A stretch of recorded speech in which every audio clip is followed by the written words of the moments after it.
Sean Diddy Combs has officially been arrested on sex trafficking and a slew of other charges here in New York. This could be a watershed moment in hip hop and for the music business and hip hop to finally have a Me Too reckoning. It's what everybody's talking about, so let's get into it. Diddy was indicted on sex trafficking, racketeering conspiracy, and transportation to engage in prostitution. These are serious charges, and I will say in many ways, I'm kind of speechless. If we go back, all of this started with Cassie. And when Cassie came forward with her allegations about the ongoing violence that she alleges happened when she and Puffy were together, that was really what opened up the floodgates. And reading through what she had said in those court documents, what she had experienced and witnessed, and how that affected her, it was truly heartbreaking. But I have to commend Cassie because from that, I think that's where the dominoes really began to fall.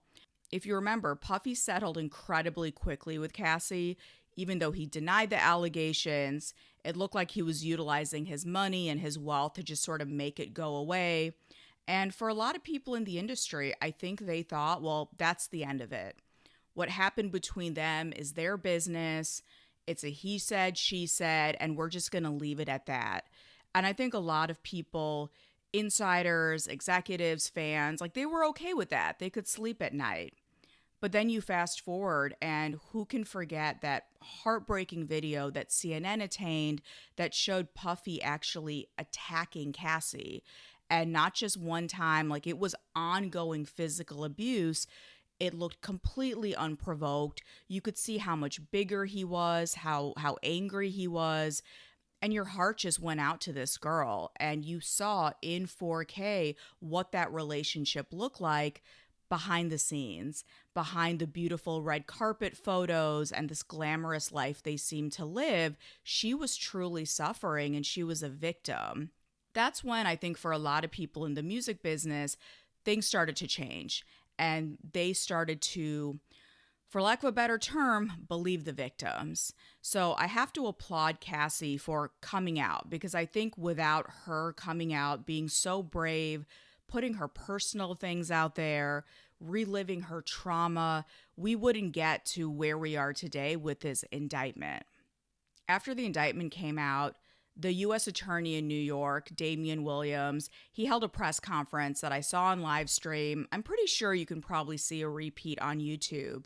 And he said something very interesting. One of the reporters asked, was there one victim or multiple victims? Because throughout the indictment, they don't use any names, but if you read Cassie's lawsuit and then you compare it to this indictment, they do match up. And it does seem that she's probably, and again, I'm saying probably, I don't know for a fact, probably the victim whose testimony is most what this is predicated on. That said, the Attorney General said that we use the term victims intentionally, meaning that there are more than one victim. We're not sure how many there are.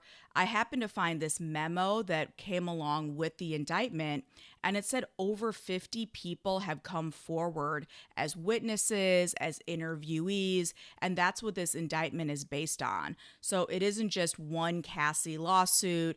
It sounds like it was multiple people coming together.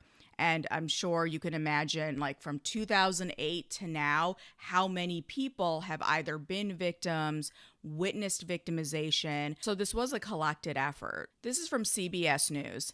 In the indictment, prosecutors allege that since 2008, Combs has been a part of a criminal organization that engaged in or attempted to engage in sex trafficking, forced labor, kidnapping, arson, bribery, obstruction of justice, and other offenses. These are really serious crimes. Sometimes when you hear about people being canceled or Me Too, it's very easy to just look at it as, okay, well, that's just women overreacting, or that's just, a sign of the changing times. But according to these charges, this shows an ongoing pattern of predation, of violence, intimidation. It's really dark stuff. In some ways, I can say that in the music industry, no one is really surprised by this indictment. We had the Cassie lawsuit, the CNN footage, then we saw those huge raids in Puffy's homes. LA, Miami, I believe New York as well. The government was watching him.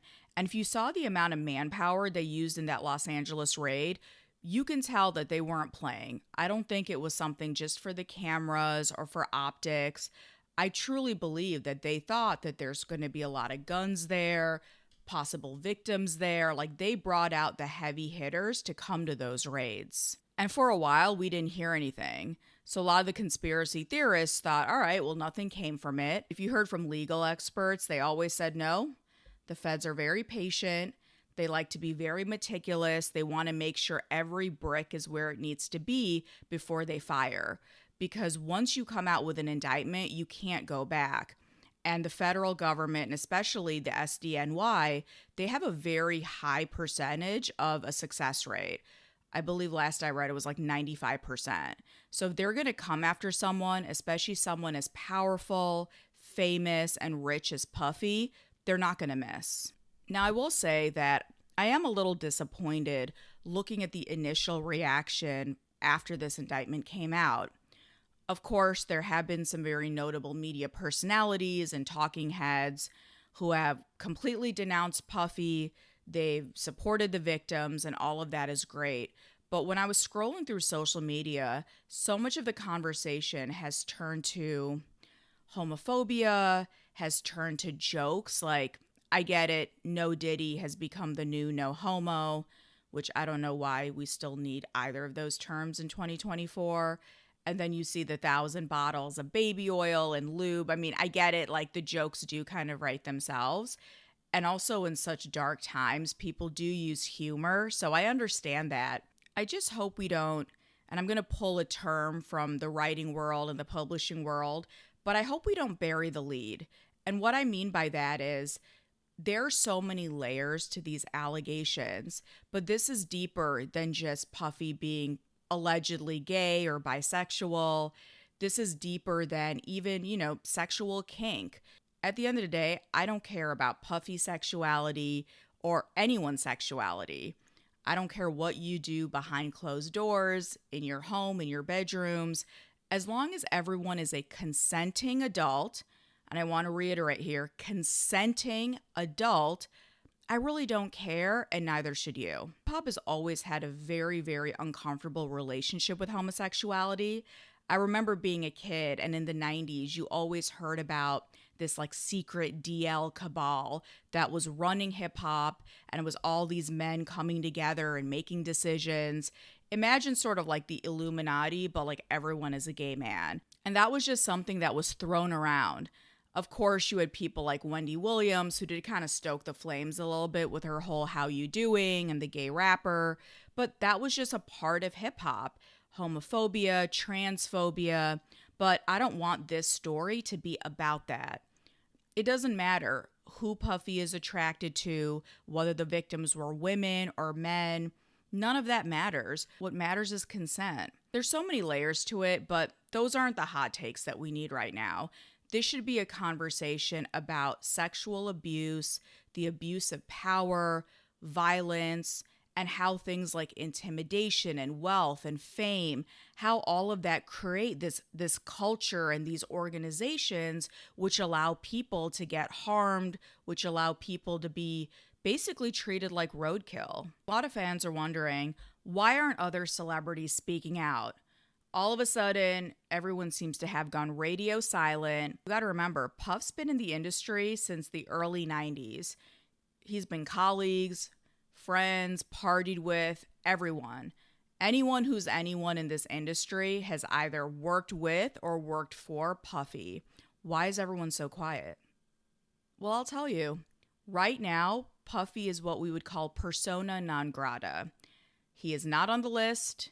We don't speak about him. What celebrity outside of someone who's actively on his payroll or romantically involved with him is going to come forward? How would that help them? And that's going to be very tricky in this Puffy case specifically. How much of this is a part of hip hop culture or the music and entertainment industries at large versus just a Puffy thing?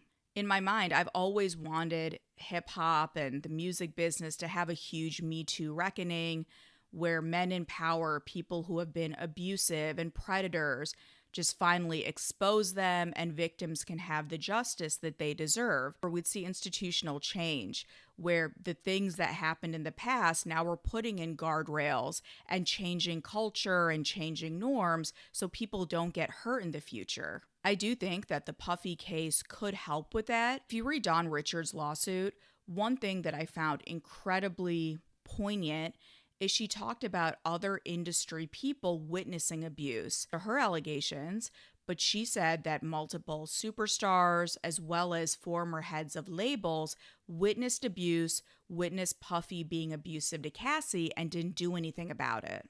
In fact, Don has named Universal Music Group because Interscope Records, that was the label that was the parent company of Bad Boy at the time that she and Puff were working together, and she also mentions Diageo. It all goes down to the bottom line.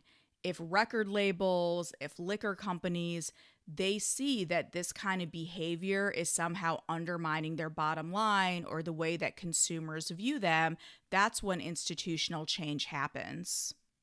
But I do also think a lot of the Puffy allegations, specifically Puffy's relationship with Cassie, I wouldn't be surprised if a lot of that was hidden from certain people, certain elites, certain people in leadership and power, because as powerful as Puffy is, or I guess was, he still had bosses that he answered to, whether it was Jimmy Iovine at Interscope, Doug Morris at Universal, Edgar Bronfman Jr. when he was over at Atlantic, Clive Davis when he was with Arista. There have always been people who have been more powerful than Puffy. They're the ones cutting the check, and those companies have funded his ventures and in many ways offered the infrastructure for those ventures to succeed. So I think this idea that Puffy has all of these billionaire elites somehow in his secret Rolodex, he has them on tape and they're terrified of him.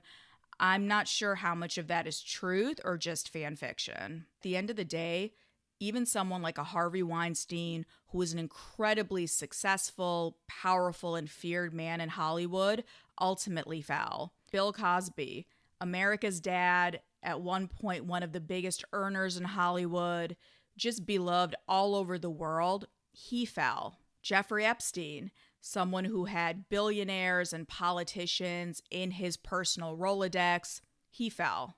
The one thing about celebrities, famous people, rich people, the minute you become a liability to them, they're not around anymore. That's the reason why, when it comes to Puff, the man who had the white parties in the Hamptons, he was on everybody's record, either as an artist or a producer, dancing all up in the video. I think there's a reason right now it's very much crickets for him. But of course, we'll follow this story. As many of you know, I interned at Bad Boy. I worked in Puff's office for a while during this time. So I've been interviewed about this. I'm working on a couple stories about this. This is something that we're going to follow on this channel. I think it's an important case. It's important for hip hop and the music business. So as much as possible, go to credible sources. All of the court documents are available. You can read everything for yourself. So don't let social media and just like random fans and conspiracy theories and analysts tell this story. This is something where the details do matter. I think talking about this, there needs to be a level of sensitivity, a level of maturity. So I think that's the challenge for all of us, to treat this case with respect and with dignity. I think how this case is treated and how it ends up playing out is going to set the precedent, not just on the legal front, but also on the cultural front. What do you think? I would love to know your thoughts on the Diddy indictment. Do you think this is going to mark larger cultural change? What are you hoping comes from this case? Let me know in the comments.